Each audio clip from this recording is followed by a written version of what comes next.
a graça, a glória, é tudo emanado da pessoa dele. Eu quero pedir a igreja para se colocar de pé. E vamos para a palavra de Deus. Livro de Salmos.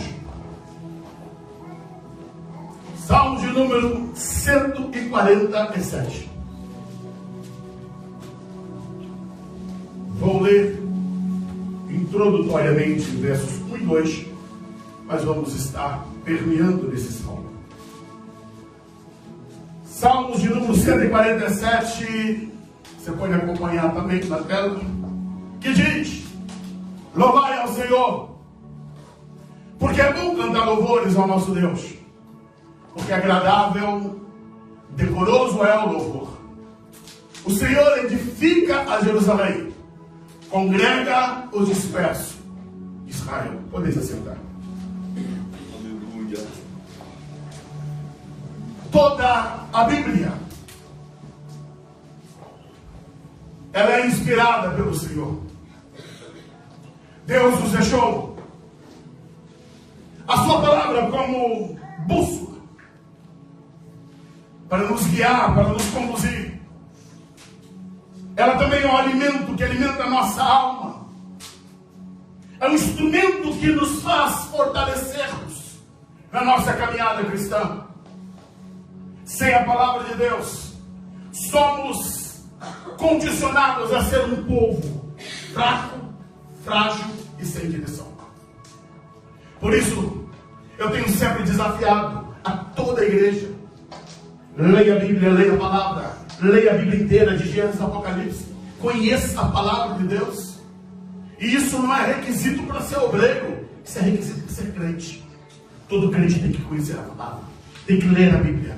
Eu não sei quantas vezes você leu a Bíblia durante o seu tempo de caminhada de fé.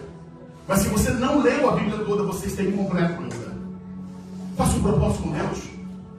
Eu creio que vários irmãos aqui que entraram dentro do projeto de leitura bíblica já leram aqui pelo menos 2, 3 vezes a Bíblia toda. Mas tudo isso, irmãos, é questão de decisão, de determinação em conhecer a palavra de Deus. Nós vamos falar hoje sobre Salmos. Salmos é um conjunto de cânticos que Israel tem. 150 salmos reunidos nesse agrupamento onde Israel cantava. São cânticos. Às vezes pensamos que Davi escreveu todos os salmos. Não. Dos 150 salmos que temos, Davi escreveu apenas 73. Moisés escreveu 1. Salomão escreveu 2. Os filhos de Coré, Asaf. Temos pelo menos 50 autores anônimos que não sabemos o que escreveu. Esses salmos que nós aqui vamos estar meditando é um desses salmos que nós não sabemos exatamente quem foi o escritor. Obrigado. Mas todavia, eu quero nortear o período que esse salmo foi escrito. Davi, ele viveu por volta do ano 1000 a.C. Moisés, que foi o primeiro escritor, ele escreveu por volta do ano 1450. Quem reuniu e agrupou os salmos foi Esdras, do ano 400 anos. Nós estamos falando de um período, irmãos, de 1000 anos, para se termos 150 cânticos reunidos. E esses textos trazem para nós a história do povo de Deus. Lembro-me de um dos historiadores da igreja que disse: o livro de Salmos é um resumo da Bíblia. É como se a Bíblia estivesse aqui contada em Salmos. No livro de Neemias, no capítulo 12, que traz aqui um pequeno norteamento, verso 27. Possivelmente esse salmo foi escrito no tempo de Neemias. Diz a Bíblia: e na dedicação dos muros de Jerusalém, buscaram os levitas de todos os seus lugares para trazê-los a Jerusalém, a fim de fazerem a dedicação com alegria, com louvores e com cantos saltérios, símbolos e com harpas. No tempo de Neemias, esse salmo possivelmente foi escrito, e eu quero caminhar, volta agora para o versículo 1 do Salmo 147. Esse salmo ele começa dizendo assim: louvai ao Senhor. É o termo que nós conhecemos como aleluia. Aleluia significa louvai ao Senhor. Deus, Ele nos criou, Ele nos formou para o louvor da sua glória.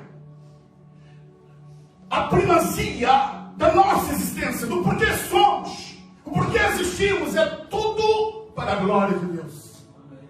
Todas as coisas foram formadas mediante o agir de Deus. Deus disse haja, e as coisas vieram à existência pela palavra do seu poder. Todavia, quando Deus foi formar o homem, Ele disse: façamos o homem à nossa imagem, conforme a nossa semelhança.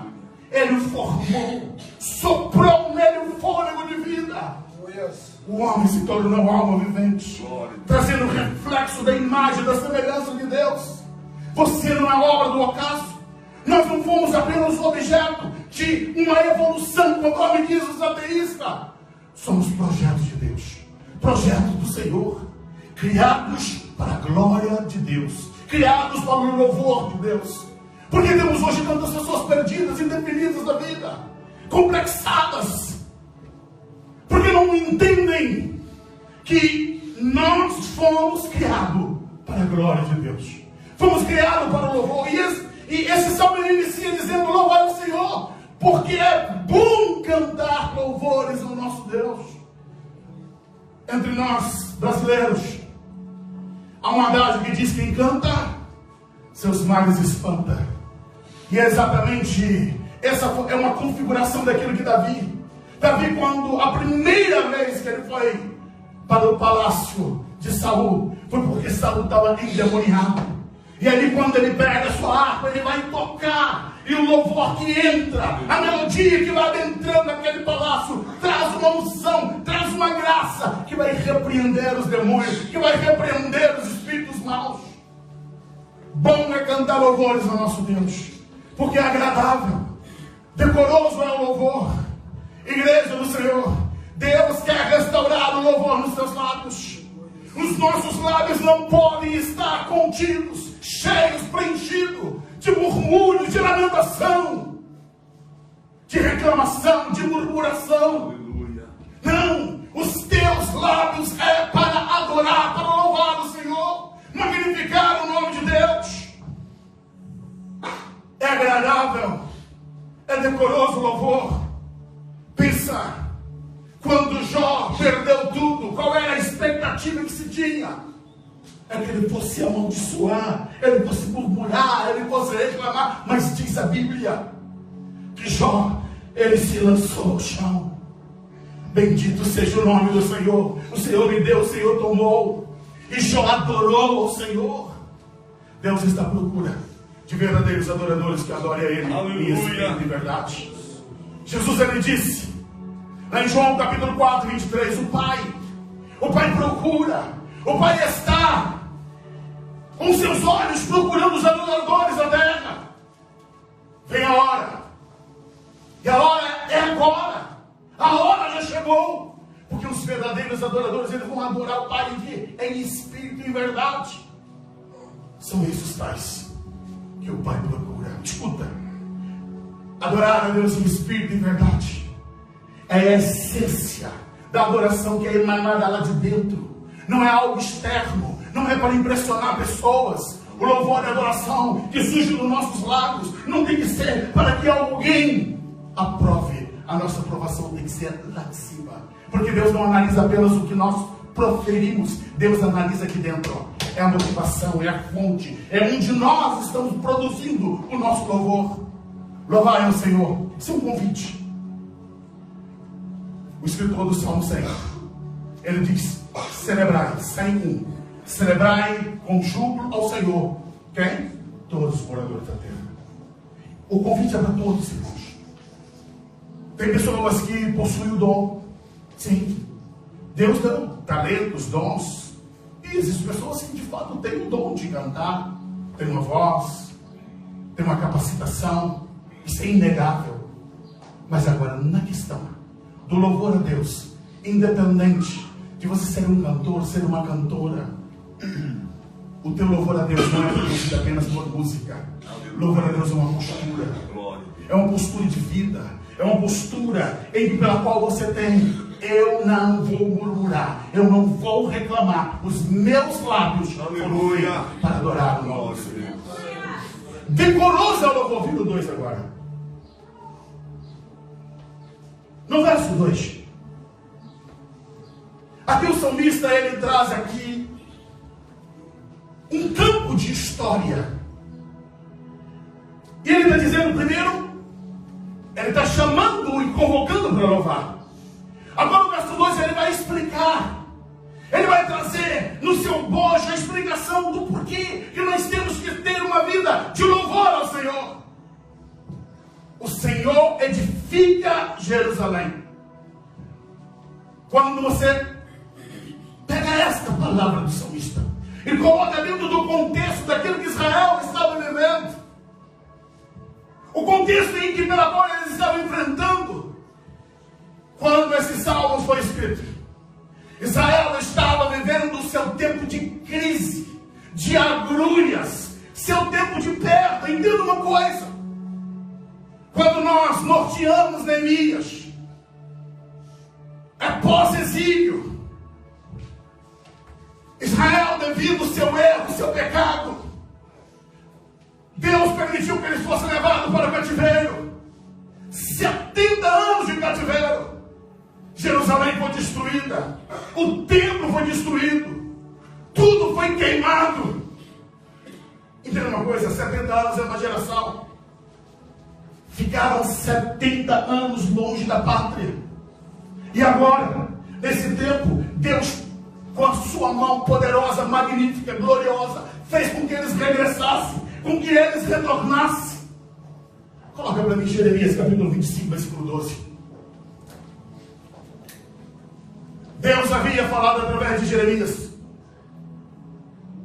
acontecerá, porém, que quando se cumprir os 70 anos, eu visitarei o rei da Babilônia. Entenda, Jeremias, ele viveu por volta dali do ano 630 a.C., até a queda de Babilônia. Esse profeta chorou porque ele viu o povo defiando, se afastando de Deus, e ele gritava e dizia: Deus há de julgar esta nação. E Deus disse: olha, vocês vão passar 70 anos no cativeiro. Eles não creram, não acreditaram. Eles olharam: não, aqui da casa de Deus, estamos protegidos pelo templo. Achavam que o templo era um amuleto, que devido ao fato do templo estar entre eles, Deus não haveria de punir. Irmãos, leve engano da parte deles. Pior do que serem levados cativos, foi destruído totalmente Jerusalém. A lamentação, o choro foi um dos piores desastres que Israel enfrentou. Foram humilhados, quebrados, arrebentados, foram levados cativos e ficaram 70 anos despatriados. Mas escuta, Deus é Deus. Deus não erra, Deus não falha. Aquilo que Ele diz, aquilo que Ele promete, Ele tem poder para cumprir. Sabe por quê? Porque Deus não precisa de autorização para ninguém. Quando eu faço uma promessa para você, quando qualquer um dos obreiros faz uma promessa para você, essa promessa é limitada. Por quê? Eu estou vivo hoje, eu não sei amanhã. Estamos vivos hoje, não sabemos amanhã. Hoje você tem uma condição financeira, amanhã pode a vida virar. Hoje você acha que você pode, amanhã você pode estar sem saúde, em cima de um leito com a cama. O único que tem o poder de dizer, daqui 70 anos, daqui 100 anos, é Ele. Porque Ele tem o comando, Ele tem o poder sobre tudo, sobre todos. E exatamente 70 anos depois, Ciro, rei da Pérsia, vence Babilônia. E ele dá um decreto para que novamente os judeus pudessem regressar para Jerusalém. Eles poderiam voltar. É tremendo pensar que Deus, Ele não se equivocou, Ele não errou. Mas agora aqui, irmãos, volta agora para o verso 2 do 147. Escuta uma coisa: o Senhor edifica Jerusalém. Presta atenção numa coisa: o povo voltou, mas o que eles encontraram em Jerusalém? Receberam de volta o território, mas está tudo quebrado, está tudo arrebentado, as casas estão quebradas, não tem mais templo. Como agora refazer a vida diante de tudo aquilo que está destruído, que está quebrado? O salmista, ele diz assim: o Senhor edifica Jerusalém. Sabe o que ele está dizendo? Deus vai edificar em meio às ruínas que ficaram. Ele vai trazer de volta, Ele vai te dar força, Ele vai te dar graça para restaurar, para reconstruir muro, para reconstruir casa, para reconstruir o templo. O Senhor edifica Jerusalém. Sim, Deus estava trazendo para o seu povo agora uma palavra, dizendo que Ele haveria de trazer de volta o brilho, o esplendor. Quantas vezes, como pastor, enquanto vidas que estão quebradas, arrebentadas, pessoas que já desistiram, que dizem: pastor, não tem mais jeito para mim, a vida me quebrou, me arrebentou, vou jogar a toalha, não tem mais esperança. Esse salmo está dizendo: há um Deus no céu que edifica a tua vida, há um Deus no céu que reconstrói aquilo que está em ruína. Ele é capaz de pegar os cacos da sua vida, juntar cada um deles, colocar tudo em ordem. Sim, o Senhor edifica Jerusalém. O Deus que trouxe a nação de volta para a sua terra também era o Deus que haveria de dar força para restaurar, renovar, trazer de volta para eles a esperança de dias melhores. Quando nós passamos aqui, principalmente dentro da cidade murada, encontramos casas que estão já há tanto tempo fechadas e vemos ali as total ruínas. E se pensa, quanto não vai se gastar para conseguir restaurar uma casa dessa? Porque o tempo deteriora. O tempo, em certas situações, ele se torna inimigo. Mas escuta uma coisa: para Deus o tempo não é problema. Sabe por quê? Porque Ele é eterno. Ele é dono do tempo.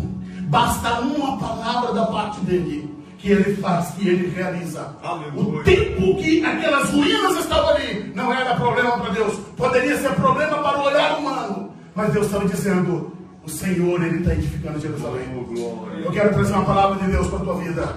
Deus está edificando a tua vida, ainda que tenha ruínas. Não importa quanto tempo que sua vida está aí arrebentada, quebrada, tem um Deus do céu que tem o poder de edificar, de consertar seu casamento, consertar o teu interior, consertar as tuas finanças, colocar em ordem a tua família que está ali quebrada, arrebentada. Tem um Deus que edifica vidas. Aleluia.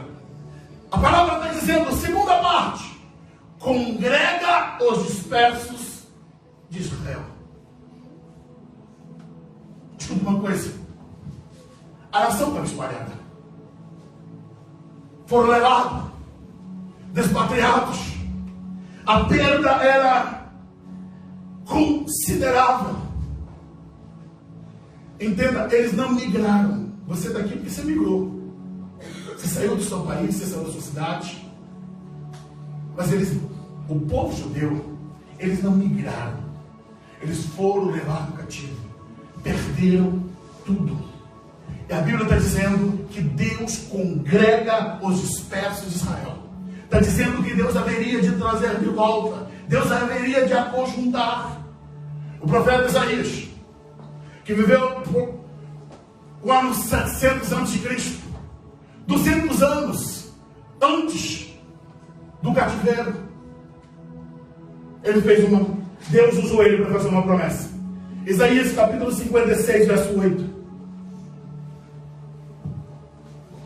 Diz assim: assim diz o Senhor Deus, que congrega os dispersos de Israel. Escuta, nem dispersos eles tinham sido, e Deus estava dizendo: eu vou ajuntá-los eles, eu vou trazer eles de volta. Deus é aquele que ele antevê, ele já consegue olhar o fim desde o começo, antes de ocorrer ele já está vendo, e ele sabe como consertar, como fazer. Essa é a graça de Deus, a graça que nos pega quebrado, arrebentados, e coloca a nossa vida em ordem, coloca tudo aquilo que estava destruído, pelo poder dele, ele congrega, ele aconjunta. Aleluia. Congrega os dispersos de Israel. Escuta, estavam longe da pátria, o vento carregou, levou eles para bem longe. Agora Deus está dizendo: não importa para onde o vento espalhou, Não importa para onde o vento levou. Não importa o quão espalhados eles estão. Deus tem o poder de aconjuntar, de congregar, de trazer para junto. Porque Ele é Deus. Basta Ele liberar uma palavra. Basta Ele dizer uma palavra. Glória a Deus. Escuta, amados. A promessa de Deus para o seu povo, para a sua igreja, é a mesma. O Deus que agiu lá atrás, Ele continua agindo hoje. O Senhor é o mesmo. Ele edifica Jerusalém. Ele congrega os dispersos de Israel. Quantas coisas da nossa vida que às vezes fica desconjuntada. Quantas perdas que vão somando pela caminhada da vida. E a promessa que Deus Ele tem o poder de edificar sobre ruínas e congregar aquilo que está disperso. Aquilo que foi espalhado. No meio das provas, das lutas, Deus está dizendo: eu trago, eu congrego, eu aconjunto. Desculpa. Para edificar, o povo tinha que ir lá cortar as pedras. Dá trabalho, irmãos. Qual é a maior dificuldade do ser humano? Que o reconstruir dá trabalho.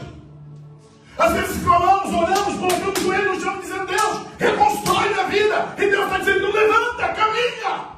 Vai lapidar pedra, vai cortar pedra. Mas às vezes ficamos completamente inertes. Falta-nos força. Mas tem um Deus aqui nessa noite que quer renovar a tua força, que quer trazer sobre você o renovo do céu, te capacitando para você estar trabalhando juntamente com Deus na edificação daquilo que Ele tem para você. Escuta, para fecharmos esse ponto e avançarmos. Eles voltaram para Jerusalém como cativos. Não tinham recurso, não tinham dinheiro. Como é que vai reconstruir? Não tem recursos. Mas o Deus dos altos céus, que é dono do ouro, que é dono da prata, proveu o suficiente. Aleluia. O inimigo ficou furioso quando você lê o livro de Neemias, que vê Sanbalat de Tobias. Furioso com a reconstrução, furioso com o que estava ocorrendo. Mas como eles estão fazendo? É a graça de Deus. Quando o inimigo olha para a tua casa, vendo as coisas sendo agrupadas, você sendo completamente reedificado por Deus. Mas como? Não tem condição. Estava tudo perdido. Mas é o Deus do céu, que é conjunta, que congrega, que edifica, que restaura. É esse Deus que te garante a mudança e a transformação de vida. Vira o 3. O Senhor, Ele sara os quebrantados de coração, lhes ata as suas feridas. Deus, Ele é perito em seres humanos. A caminhada da vida produz em nós inúmeras feridas, desde de adolescentes até os mais velhos que aqui estão. Aleluia. Talvez se você fechar os teus olhos aí, você vai lembrar de alguém que te magoou, alguém que te machucou. E infelizmente nós, seres humanos, não sabemos lidar com feridas. Somos tendenciosos a acumular lixos dentro de nós. Acumulamos mágoas, ressentimentos. Alguns ultrapassam esse ponto e vão para o ritmo da vingança. Ele tem que pagar o que fez comigo, ela tem que pagar o que fez. Outros, apesar de conhecer o Evangelho, caminham por um caminho perigoso, que é o caminho da feitiçaria. O que é isso, pastor? Sabe o que é oração de feiticeiro? Deus, puna ele, Deus. Pega ele, Deus. Pega ela. Olha o que ele fez, olha o que ela fez. Mas só que isso só acumula lixo dentro do teu interior. Infelizmente, muitas pessoas estão paralisadas na vida porque deixaram que esses lixos ficarem acumulados. São pessoas amargas, amarguradas, magoadas. Hoje Deus quer sarar o teu coração, a promessa é essa. Ele sara os quebrantados de coração. Aleluia. O salmista, ele está dizendo: Deus vai sarar o coração dos quebrantados. Sabe por quê? Porque aqueles dispersos, quando chegarem em Jerusalém, Príncipe Jadiel vai olhar para casa e vai lembrar: mas meu pai e minha mãe morreram ali.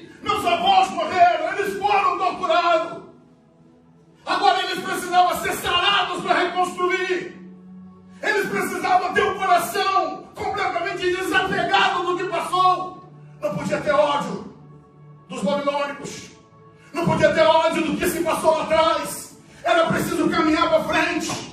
Igreja do Senhor, você tem que deixar o teu passado para trás. Você tem que experimentar o perdão de Deus. Você tem que soltar as cordas do teu passado. Aleluia. Talvez seja duro para você ouvir isso.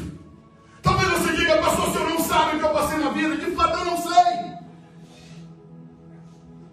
Mas tem um Deus que te assistiu. Tem um Deus que conhece traumas. Tem um Deus que conhece toda a tua história, toda a tua trajetória. No Salmo 139 diz que ainda quando eu era informe, quer dizer que eu não tinha forma ainda, eu estava sendo ainda um feto, eu estava sendo gerado no ventre da minha mãe. Deus lá me via quando os meus ossos estavam sendo formados. Se Deus contemplou a gestação da tua mãe quando você era gerado, Ele contemplou cada face da tua vida. Aleluia. Tua infância, talvez você sofreu bullying, talvez você sofreu injustiças. Talvez alguns aqui, por vergonha, não tenham como dizer, sofreram abusos. Mas eu quero dizer para você que tem um Deus que sara, tem um Deus que cura. Ele sara os quebrantados do coração. Se você está ferido, se você está magoado, está chegando o tempo de Deus sarar o teu coração. Sarar para você seguir avante. Não dá para você continuar vivendo preso, aprisionado com esse passado. E lembre-se, quando você está mal, você tem que buscar aquele especialista, irmãos. Escuta. Quando você precisa tratar da sua saúde, para onde você vai? Onde é que você vai buscar socorro? É no hospital. Engenheiro não pode resolver problema de saúde. Apesar de toda a capacitação, nenhuma profissão a não ser um médico. E outra coisa, quando o teu problema é cardíaco, não é ortopedista que você vai consultar. Tem que ser o cardiologista. E eu quero dizer para você, Deus é especialista em corações humanos, quebrados, amargurados, machucados. Ele quer sarar o teu coração. É com Ele que você vai contar. Homem nenhum pode sarar aquilo que está dentro de você. Homem nenhum tem o poder de sarar e estancar o sangramento interior. É por isso que o salmista está dizendo, Ele sara os quebrantados de coração, aqueles que estão feridos no seu interior. Deus tem um remédio para a sua alma. Eu anotei algumas coisas hoje pela manhã. E é interessante uma coisa que Deus trouxe no meu coração. Irmãos, aqui em Évora, se você rodar aqui, você vai perceber. Você tem uma farmácia aqui, você tem duas farmácias lá em cima. Você olha quantas farmácias que nós temos à nossa volta. Quantos remédios que aqui estão. E eu pergunto, isso elimina os doentes? Isso elimina as dores? Apesar de termos inúmeras farmácias, temos inúmeros laboratórios trabalhando, produzindo remédios, ainda assim nós temos hoje uma geração doente, cheia de dor, cheia de enfermidades. Sim, nós temos hoje uma patologia enorme de pessoas que estão magoadas, feridas, desorientadas. Muitas das vezes, no seu colega de trabalho da escola, ele sorri, ele tem um sorriso estampado para você, mas quando ele entra dentro do quarto dele, são lágrimas que são derramadas. E o pior, o índice de suicídio cada vez mais crescente, devido à depressão, à angústia. As pessoas não conseguem compartilhar os seus traumas interiores, não conseguem abrir o coração, sabe por quê? Porque tem vergonha. E agora eu quero exortar a igreja de Deus, pior que isso, falta amigos, amigos sinceros que possam ouvir e dar conselho de Deus, conselho do céu. A igreja tem que ser o hospital de Deus. Homem e mulher que aqui está presente, seja você um instrumento de Deus para sarar essa geração. Tem uma geração que está aí gritando por socorro, vidas oprimidas, que estão pedindo ajuda. E você que está sendo sarado por Deus, deixa Deus usar sua vida para sarar outros. Seja instrumento de Deus para poder ajudar aqueles que ainda estão magoados, feridos. Ele sara os quebrantados do coração. Lhes ata as suas feridas. O que significa isso? Deus não vai deixar feridas abertas. Deus, Ele vai costurar. Ele vai passar óleo. Ele vai colocar ali o remédio que precisa para atar as suas feridas. Ele não te deixará ferido. Coloca aí o Salmo 107, versículo 20.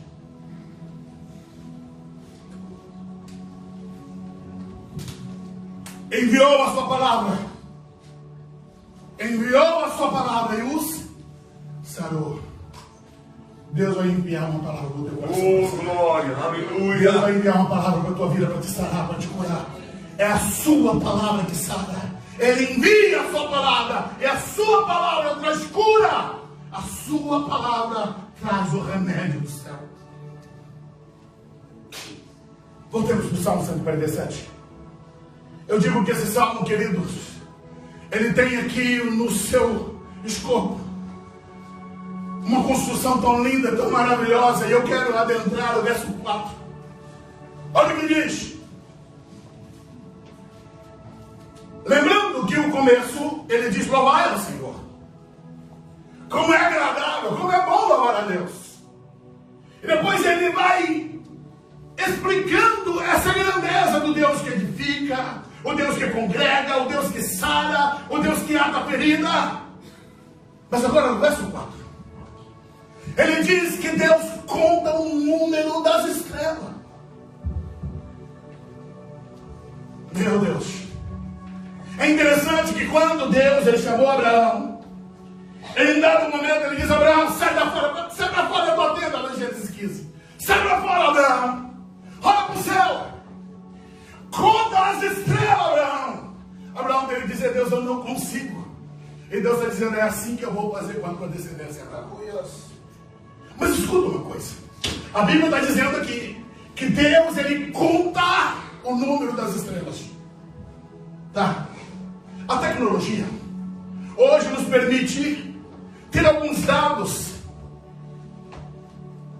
que mais assusta e nos deixa mais entusiasta a respeito dessa grandiosidade de Deus.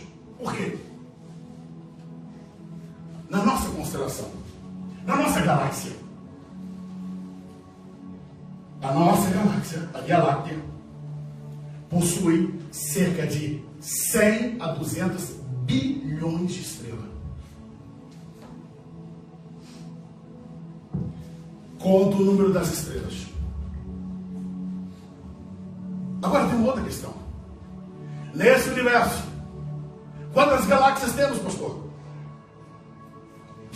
Hoje já se apresenta cerca de 100 a 200 bilhões de galáxias. Cada uma dessas galáxias com cerca de 100 bilhões de estrelas. Dá para fazer a conta aí? Dá para fazer a conta? Cada uma dessas galáxias. E ainda via essa semana, foi descoberta uma galáxia que ela possui 800 bilhões de estrelas. Falta número para a gente conseguir descrever o número de estrelas. Alguém resume e diz assim: se pegarmos todos os grãos de areia da terra, ainda é insuficiente para contabilizar o número de estrelas do céu. Aleluia. Agora a Bíblia, o salmista está dizendo que o Deus que nós servimos, o Deus que você está aqui louvando a Ele, cultuando a Ele, conta o número das estrelas. Agora, Ele não apenas sabe quantas tem, mas a Bíblia está dizendo que Ele chama todas elas pelos seus nomes. Ele consegue nomear cada uma delas. Aleluia. Coloca para mim Isaías capítulo 40, versículo 26. Olha o que diz a palavra. Escuta, igreja. Levantai ao alto vossos olhos. Vede quem criou essas coisas. Foi aquele que fez sair o exército dela segundo o seu número. Ele chama, Ele a chama pelos seus nomes, por causa da grandeza da sua força. E portanto é forte em poder. Nenhuma delas faltará o seu chamado.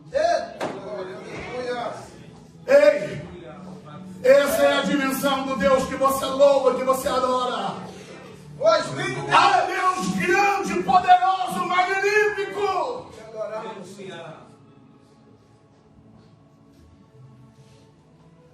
O professor Arnaldo Lourenço, ele dizia: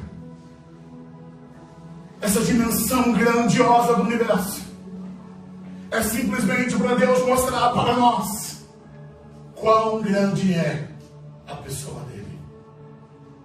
Aos homens, eles vão definir o universo, ele é infinito. Mas escuta, infinito é para o homem que é finito. Para Deus, todo esse universo, de bilhões, de trilhões e de trilhões de estrelas, cabe tudo na palma. Aleluia. Na palma da mão. Essa é a dimensão do Deus que você serve. Essa é a grandeza, a grandiosidade do Deus em que pela qual nós estamos a servir. Aleluia. Vira para mim, Raiane, o verso 5. Grande é o nosso Senhor. Consegue entender agora? À medida que você vai olhando para a maneira crescente que o salmista vai colocando, quando ele apresenta no verso 5, grande é o nosso Senhor, e de grande poder, você vai pensar: meu Deus, ele é grande mesmo, porque todo esse universo, ele convoca, ele chama as estrelas, e cada uma delas se apresenta diante dele, prestando continência ao Senhor do universo. Aleluia. Ele conhece cada uma delas pelo nome. Escuta, igreja, faço questão de frisar essas coisas, sabe por quê? Porque às vezes as pessoas dizem: olha, Deus não se importa comigo, Deus não me vê, eu sou o menor da minha casa, o menor do meio da multidão. Escuta, se Deus, ele conhece de uma só galáxia, tem 100 bilhões de estrelas. Na Terra hoje nós só temos 8 bilhões de seres humanos. Se ele conhece o nome das estrelas, eu quero dizer para você que ele conhece teu nome, teu sobrenome. Ele conhece a tua família, ele conhece a tua história, sabe quem você é. Ele sabe exatamente o que você precisa. Ele sabe tudo sobre você. Ele não confunde a tua voz, ele não se engana, ele não se equivoca, ele não troca teu nome, ele não troca teu endereço. Ele sabe tudo sobre ti. Agora o verso 5 está dizendo que grande é o nosso Senhor. Porque o verso 4 dá esse respaldo para essa grandeza. Depois ele diz: ele é grande em poder. Deus, ele é grande e poderosíssimo. Mas tem uma questão aqui, irmãos, que nós falamos muito do aspecto da criação. Sim, Deus é maravilhoso naquilo que ele faz, da sua grandiosidade. Agora, quando nós olhamos para o estado de preservação, oh meu Deus, todas as coisas, debaixo das leis que Deus estabeleceu, elas estão em pleno funcionamento. Escuta, só relembrando aquilo que você estudou lá na escola, a Terra faz um movimento de rotação. Durante 24 horas ela faz isso, ela dá um giro em torno de si mesma.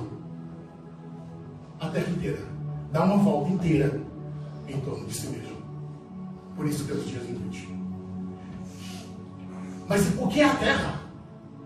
A Terra, o planeta está orbitando no meio de quê, irmãos? Do vazio. Olha para o espaço. É um vazio.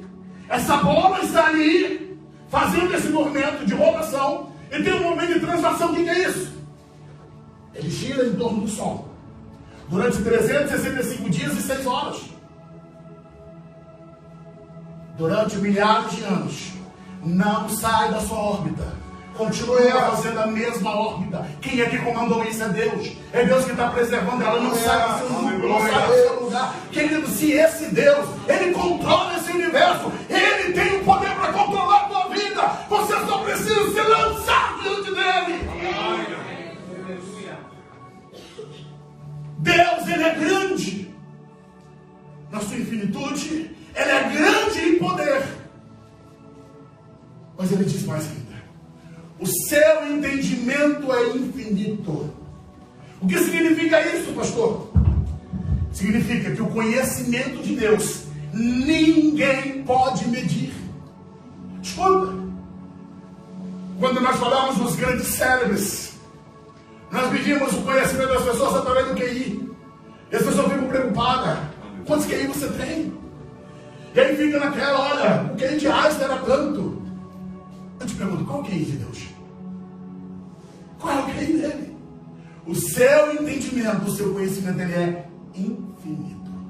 Não existe nada que foge do conhecimento do nosso Deus. Agora eu preciso aqui, para avançarmos então, irmãos, para fechar essa parte, apresentar para os irmãos um dos grandes problemas que os crentes têm de miopia sobre Deus, de um conhecimento frágil. Oséias, ele diz: o meu povo está morrendo. Por quê? Porque ele falta conhecimento. Oséias 6,3 diz: conheçamos, prossigamos em conhecer quem é Deus. Nós precisamos conhecer ao Senhor, irmãos. Quando você conhece Deus, quando você tem um relacionamento com o Senhor, você vai ter uma vida mais profunda. Está ruim, está difícil, mas você vai lembrar: não, tem um Deus grande lá no céu, que edifica, que é conjunta, que congrega, que reúne. Tem um Deus que controla tudo. Sim, eu vou chorar, mas isso vai passar, isso vai acabar, isso vai mudar. Vai chegar uma hora que ele vai intervir. Uma certa feita, um menino, ele olhando para o céu e disse: pai, aquilo é um avião. Ele disse: é, mas ele é tão pequeno, pai. Como é que ele carrega tanta gente? E o menino era pequenino, não sabia. E o pai não conseguia arranjar palavras para explicar para ele. E ele olhando, disse: pai, ele avião cabe na minha mão. E aí um dia o pai levou ele até o aeroporto. E quando o menino chegou ali diante daquele jumbo, ele olhou. Ele disse: pai, mas ele é enorme. É gigantesco. O tamanhozinho dele pequeno ficou ainda maior ainda. E o pai disse: quando você viu lá em cima, você estava tão distante dele que ele parecia pequeno. Mas agora, quando você está próximo, você está tendo a dimensão do tamanho dele. Qual é o tamanho do Deus que você está enxergando? Depende da proximidade que você está vendo. Às vezes o teu Deus está pequeno demais. Não é porque ele é pequeno, é porque você que está longe demais. Você que está distante demais. Deus, ele quer te trazer para perto, para que você conheça esse poder, essa grandiosidade, essa imensidão de quem ele é. Aleluia. E quanto mais você conhece Deus, mais apaixonado por Deus você fica. Quanto mais você conhece o Senhor, mais você vai viver uma vida intensa e profunda com ele. O conhecimento de Deus não tem limite. Coloque para mim Isaías capítulo 40, versículo 28. Olha o que diz o profeta Isaías: não sabes, não ouviste o que o eterno Deus, o Senhor, o Criador dos fins da terra, nem se cansa, nem se fatiga. É insondável no seu entendimento. Não temos como sondar o conhecimento de Deus, porque são ilimitados. Paulo, quando fala de Cristo, fala: ó profundidade de riquezas e de sabedoria de Deus, quão inescrutáveis são os teus caminhos e os teus juízos. Quem o conhecerá? Sim, irmãos, temos um Deus tremendo, maravilhoso, glorioso, e Ele está convidando a mim e a você para sermos íntimos dEle, a sair da mesmice, sairmos da vida rasa. O diabo quer nos prender com coisas, com coisinhas, com picuinhas. E quantos crentes que ficam embaraçados na vida cristã não conseguem ter uma vida mais profunda com Deus porque está embaraçado daquilo que o inimigo tenta te cegar, te fazer você desviar o foco.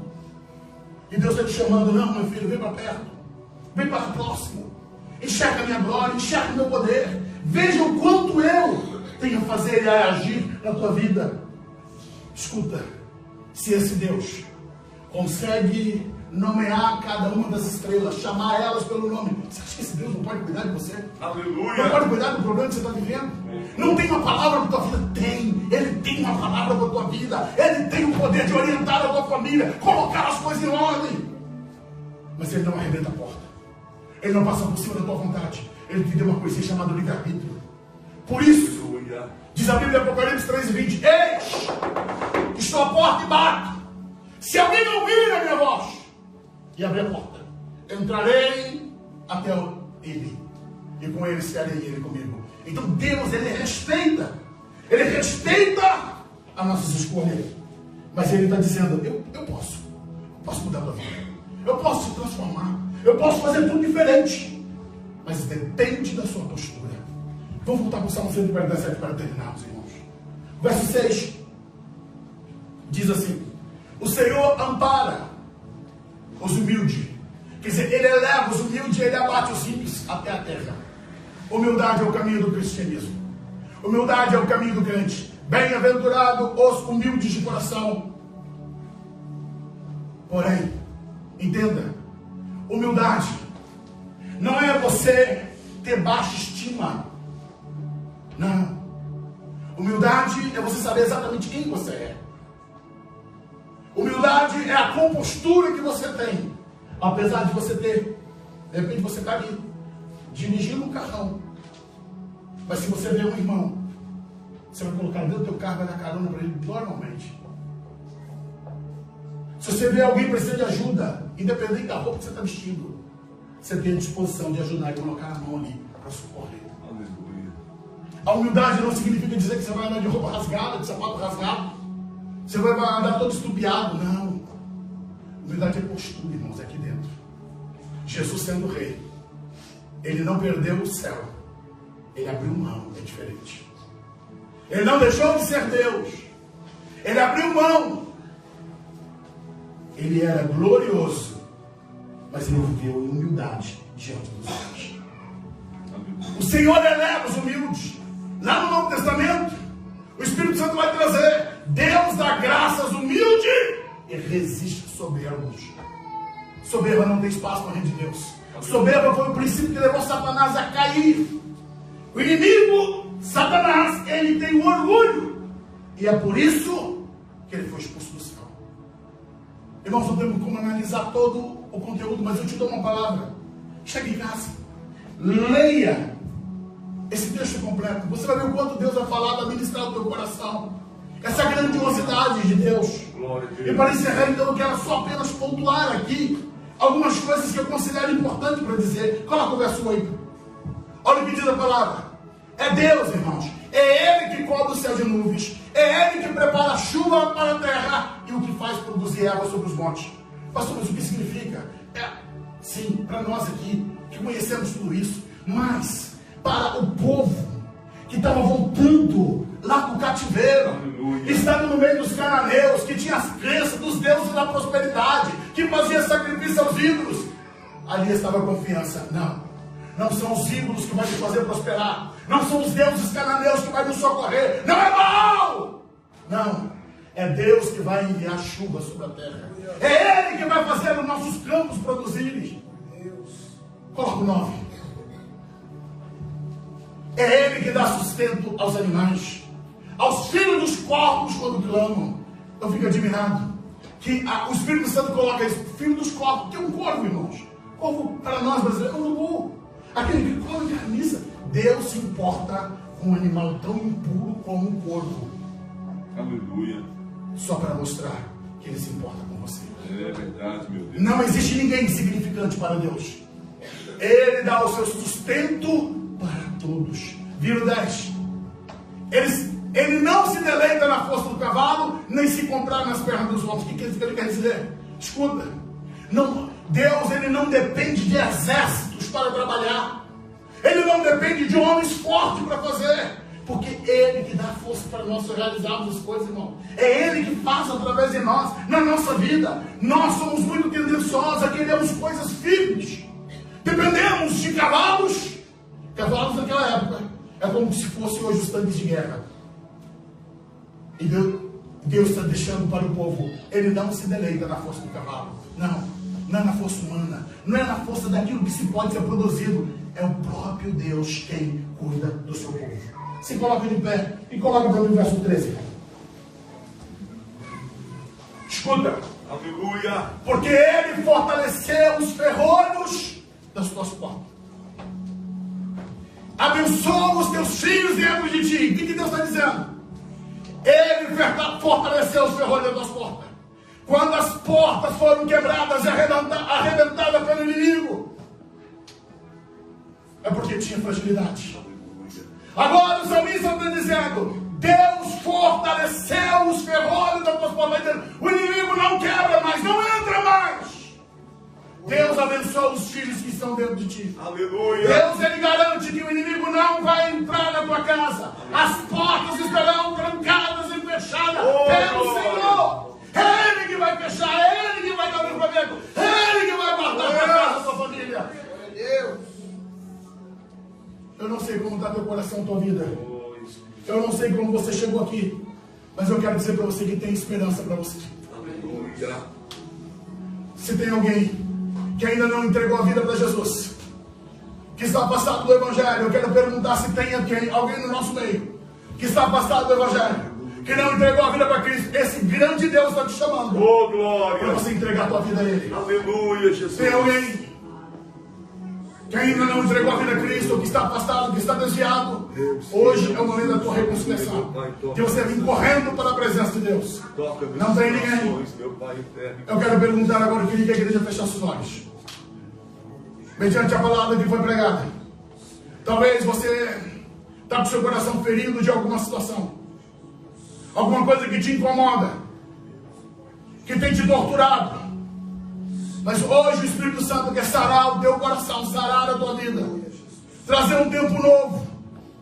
Às vezes você fica constrangido com o que as pessoas vão pensar. Não importa, querido, o que importa é que você saia daqui sarado e curado. Se você precisa de oração, eu quero orar por você. Os obreiros vão orar por você. O nosso tempo já está encerrado.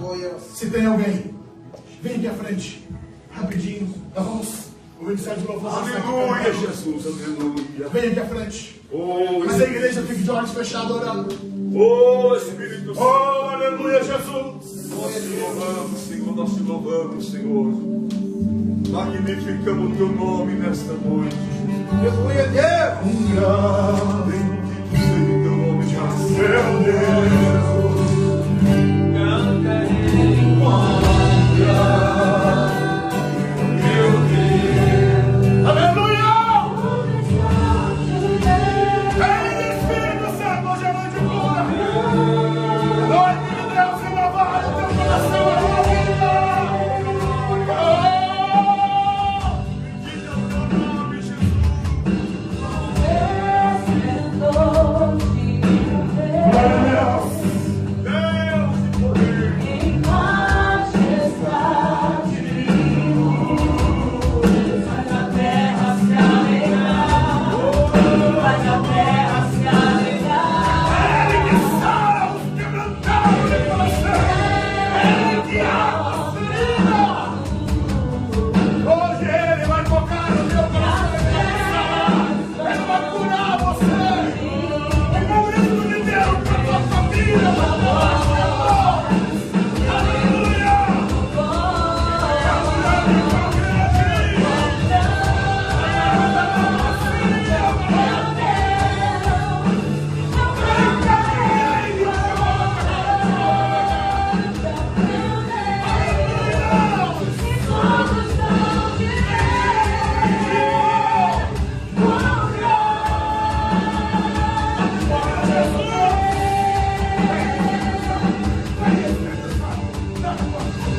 como igreja de Deus, coloca a mão no alto. Aleluia, Jesus.